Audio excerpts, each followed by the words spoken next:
Hello बच्चों, let's see this question. A variable circle is drawn to touch the x-axis at origin.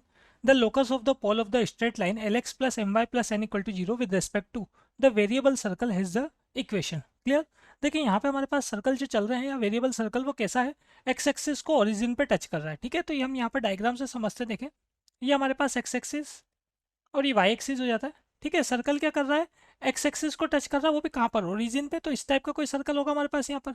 ठीक है, ये हमारे पास कहाँ पे टच कर रहा है, ओरिजिन पे टच करता हुआ सर्कल हो गया. ठीक है, तो यहाँ देखो, अगर मैं इसका सेंटर पॉइंट कैसा होगा, वाई एक्सिस पे जितने भी पॉइंट होते हैं उन सभी का एक्स कोऑर्डिनेट क्या होता है, जीरो. ठीक है, और इसका सेंटर ले लिया मैंने 0, तो रेडियस क्या हो जाएगा, रेडियस आर हो जाएगा हमारे पास यहाँ पर.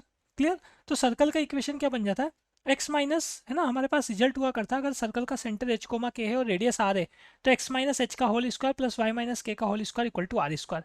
तो एक्स माइनस जीरो का whole square plus Y minus R का whole square equal to R square, ऐसा बन जाएगा. ठीक है, इसको सॉल्व कर लेते हैं. एक्स स्क्वायर, ये ए माइनस बी के होल स्क्वायर से ऊपर हो जाएगा, तो Y square minus two Y R plus R square, और आर एच एस में भी आर स्क्वायर है. आर स्क्वायर से आर स्क्वायर कैंसिल हो जाता है. यहाँ पर इक्वेशन बन जाता है X square plus Y square. Minus two R क्या है, माइनस टू आर कॉन्स्टेंट है, तो कॉन्स्टेंट को सिंपल मैंने यहाँ पर लेमडा रख दिया, तो lambda Y equal to zero. ठीक है, ये हमने बता दिया यहाँ पर. ये माइनस टू आर जो है हमारे पास पूरा कंप्लीट एक कांस्टेंट है, इसको मैंने कितना ले लिया, लेमडा ले लिया. क्लियर? तो ये इक्वेशन हो गया हमारे पास यहाँ पर वेरिएबल सर्कल की, इसको इक्वेशन नंबर हम 1 दे देते हैं. क्लियर? अब देखिए हम बात करें यहाँ पर, जो लोकस हमको फाइंड करना है, लोकस किसका फाइंड करना है हमको, पोल का लोकस फाइंड करना है. ठीक है, तो ये जो स्ट्रेट लाइन हमारे पास है L X plus M Y plus N equal to zero, इसका जो पोल आएगा उसका लोकस हमको फाइंड करना है. तो देखो, जिस भी पॉइंट का लोकस हमको फाइंड करना होता है, हम क्या करते हैं, सिंपल उसके कोऑर्डिनेट क्या करते हैं, एच कोमा के ले लेते हैं. ठीक है, तो ये हमने बताया पर, let the coordinate of pole is H comma K. Clear? H comma K हमने कोऑर्डिनेट ले लिए किसके, पोल के. अब यहाँ से हम क्या करते हैं, ये जो सर्कल हमारे पास चल रहा है, इक्वेशन नंबर 1 जो हमारे पास है, इक्वेशन नंबर 1 में जो सर्कल है, इसके करस्पॉन्डिंग अब हम क्या कर लेते हैं यहाँ पर, इस पोल के करस्पॉन्डिंग जो पोलर इक्वेशन हमारे पास आएगी, है ना, पोलर लाइन जो है उसकी इक्वेशन फाइंड कर लेते हैं. ठीक है, तो ये हमने बता दिया यहाँ पर. सो ये अगर आपके पास एच कोमा के पोल के यहाँ पर कोऑर्डिनेट है, तो हमने बताया पर, so equation of polar line. तो पोलर लाइन का इक्वेशन क्या हुआ करता है हमारे पास, टी इक्वल टू जीरो होता है. तो टी इक्वल टू जीरो लगा देते हैं हम. टी में क्या किया करते हैं, एक्स स्क्वायर की जगह एक्स एक्स वन रखते हैं. तो एक्स इंटू एक्स वन की जगह क्या चल रहा है यहाँ पर, एक्स कोऑर्डिनेट चल रहा है एच. वाई स्क्वायर की जगह करते हैं वाई वाई वन, तो वाई इंटू वाई वन कितना, वाई वन की जगह क्या आ जाएगा, प्लस लेमडा. अब टू वाई की जगह हम क्या किया करते हैं, टू वाई की जगह वाई प्लस वाई वन करते हैं. तो यहाँ पर हमारे पास अगर हम बात करें, तो टू वाई तो है नहीं, तो टू से मल्टीप्लाई और टू से डिवाइड कर लेता हूँ मैं, तो लेमडा बाई टू हो गया. अब तो हो जाएगा ना हमारे पास टू आई, तो टू आई की जगह क्या करेंगे, वाई प्लस वाई वन, तो वाई प्लस के हो गया हमारे पास ये, इक्वल टू जीरो. क्लियर? तो ये हमारे पास, इसको थोड़ा और अगर हम सोल्व करें यहाँ पर, तो एक्स एच, है ना, ये एक्स वाले साथ में ले लेते हैं, वाई वाले भी साथ में ले लेंगे, तो K plus lambda by two Y plus lambda K by two equal to zero. ये हमारे पास इक्वेशन नंबर सेकंड हो जाती है यहाँ पर.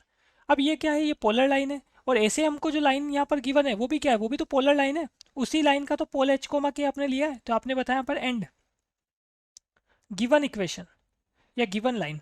तो गिवन लाइन जो आपके पास है ये है L X plus M Y plus N equal to zero. ठीक है, तो इक्वेशन सेकंड और इक्वेशन थर्ड, ये अगर आपके पास एक ही लाइन की इक्वेशन को डिनोट कर रही है, तो इनका मतलब, इसका मतलब यहाँ पर एक्स का कोफिशिएंट, वाई का कोफिशिएंट, और ये जो कांस्टेंट है ना, इनके जो रेशियो हमारे पास होगा वो कैसा होगा, इक्वल होगा. ठीक है, तो ये आपने रेशियो इक्वल किया. सबसे पहले एक्स के कोफिशिएंट का रेशो मतलब एच अपॉन एल. ठीक है, सेकंड इक्वेशन से एक्स का कोफिशिएंट एच है, और थर्ड इक्वेशन से एक्स का कोफिशिएंट एल है. ऐसे हम क्या करेंगे, वाई के कोफिशिएंट के लिए भी करेंगे. तो सेकंड इक्वेशन में है के plus lambda by to, third equation में y का कोफिशिएंट कितना है m. अब चल हम सेकंड इक्वेशन में कांस्टेंट है हमारे पास लेमडा के बाई टू, और थर्ड इक्वेशन में हमारे पास कांस्टेंट चल रहा है कितना, n. ठीक है, तो ये हमारे पास आ जाता है यहाँ पर ऐसा.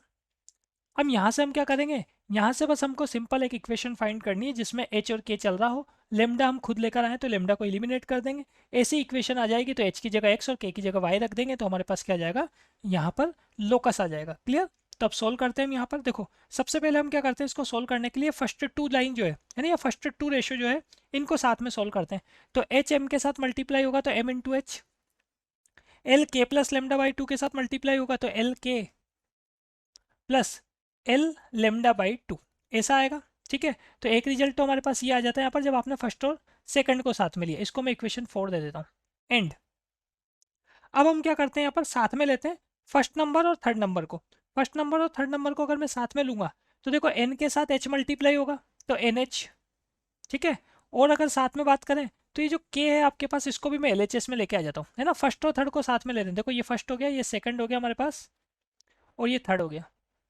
तो हम क्या कर रहे हैं, फर्स्ट और थर्ड को साथ में ले रहे हैं, तो एन को मैं एल एच एस में लेके आया तो एन एच। ठीक, एल को आर एच एस में ले जाऊंगा, और ये जो हमारे पास यहाँ पर बाई टू चल रहा है, ये के जो चल रहा है, इसको मैं क्या करता हूँ एल एच एस में लेके आ जाता हूँ। देखो यहाँ से हमको क्या करना है, सिंपल लेमडा हटाना है। तो लेमडा हटाना है तो हमको क्या करना है, एल लेमडा बाई टू बचा के चलना है। तो मैं आर एच एस से या थर्ड नंबर के को भी एल एच एस में लेके आ जाता हूँ। और हमारे पास फर्स्ट और थर्ड में अगर हम बात करें तो अब क्या बच रहा है, अब बच रहा है एल लेमडा बाई टू। ठीक है, तो एल लेमडा बाई टू जो है, इसकी वैल्यू को पुट कर देते हैं हम किस में, 4 में।